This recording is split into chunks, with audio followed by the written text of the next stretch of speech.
Hi everybody, it's Mr. Melo again with another little quick lesson for you. Again, I hope you're staying safe out there in your homes and staying healthy. Last video, Mrs. Melo was giving me a little bit of a tease because of what I wore. She was like, "What are you wearing?" And I agree, it was a little off. And I think what she meant is I didn't have a matching tie to my jacket. So I fixed the problem and I got a nicer jacket. So here's what we're gonna wear today. Much nicer. I got a matching suit to this. So here it is. Thank you, Mrs. Melo. But the tie is what was missing. So here we go. Getting nice and fancy. Now, that should fix the problem there. Sorry about that. Unprofessional of me. So, here we are.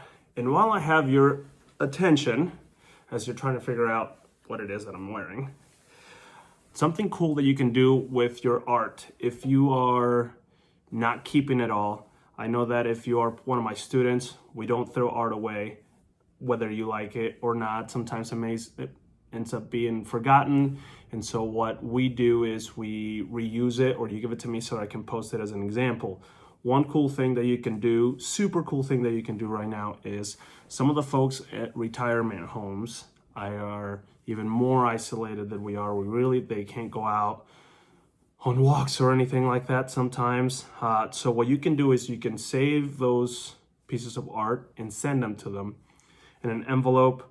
You don't have to put your information on there, just where you're sending it to. You can, if you want, put a brief little message. You know, this is Mr. Melo, dear resident, this is Mr. Melo. I made this artwork. I hope that you enjoy it. Please stay safe, or something like that. You can say your name if you want, your first name, or you don't have to if you want to, stay away from somebody trying to get a hold of you, or sending mail back. But if you want some mail back, they might send something back to you. I did a little bit of the legwork. So if you live in the Sioux City area, here is the addresses to some of the nursing homes here in town. I'm not giving you any really top information. All I did was just look it up on the internet. So stop the video now and you can go ahead and grab some of these addresses with those folks. I know that they'd really appreciate it. I would really appreciate it. It'd be super cool. All right, but what we're going to work on today is totem poles. Okay, totem poles are the really big poles that you see that they have like carvings, mainly of like animals. Sometimes are like distorted human heads. So I'm gonna show you how to make something like that with little toilet paper rolls, which, like I said earlier, some of your families may have a little bit too many of it, so that's fine. You can use one of them today. All you're gonna need is a toilet paper roll. You can also use a big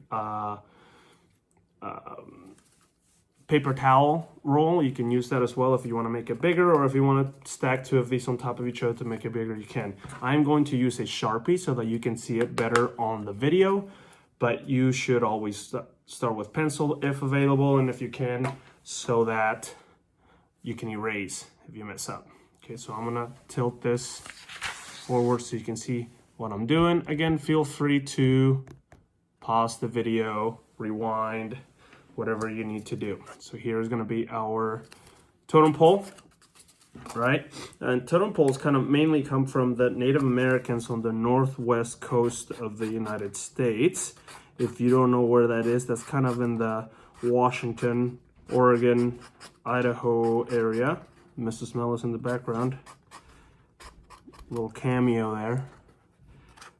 I think she realizes that my outfit is way better this time than the last time. So what I'm gonna do is I'm gonna separate this, because I'm gonna make two different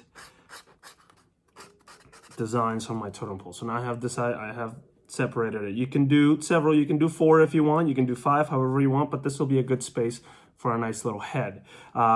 Sometimes they're animals, sometimes they're humans, or kind of like a distorted human head, like I said. So we're gonna use some basic shapes to make our figures here. At the top, I'm gonna make a couple of eyes, and how I'm going to do that is I'm going to use two kind of like football shapes here to make the eyes. And once again, friends, it is okay to, if it's not perfect, okay, try again. If you're using pencil, you can erase. In the middle of the eyes, I'm just gonna fill them in like this to kind of have a pupil there, which is that dark part of your eyes. Okay.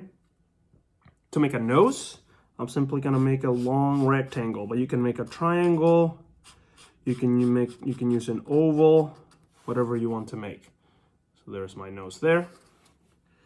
Some of these figures that you see on totem poles, okay, they represent a lot of the times the head of the household. So whoever lives there, whoever the head of the household is, they might represent them. A lot of the time, sometimes they represent like a guardian or something that, not necessarily something that you worship, but maybe like a guardian or something like that that they believe in. They may represent that. I made another rectangle at the bottom and split it up for some of the teeth. Okay, at the bottom, let's do like a little bird or something like that. So once again, I'm going to use a little football shapes here to create my eyes. Something like that. To create a beak is kind of like a triangle, right? So I'm going to make a triangle like this. I'm gonna leave it open at the top. And let's pretend that its beak is open, so we might see a little bit of the bottom there. Just like that. All right, my little nostrils. I'm gonna give the birdie some nostrils here.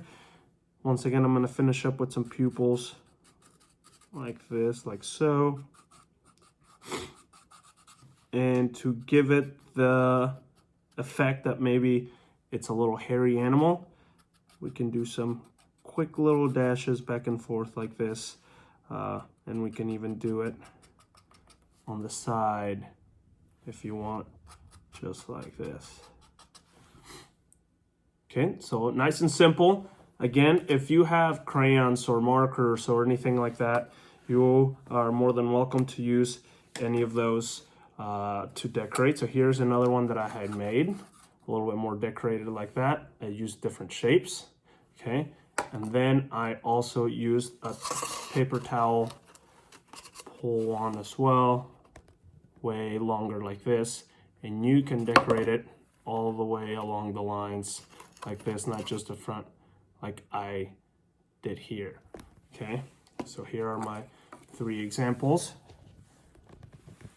And that is it for this art. Again, just like I said in the beginning of the lesson, if you are thinking about throwing away your art, or you have so much of it that you don't want to keep it, it would be cool to share it. So those nursing home folks, the older folks, you may have somebody, a grandparent or a relative that's out there, maybe send them one of those. I bet they'd love something like that. Thanks again for watching, and I will see you soon.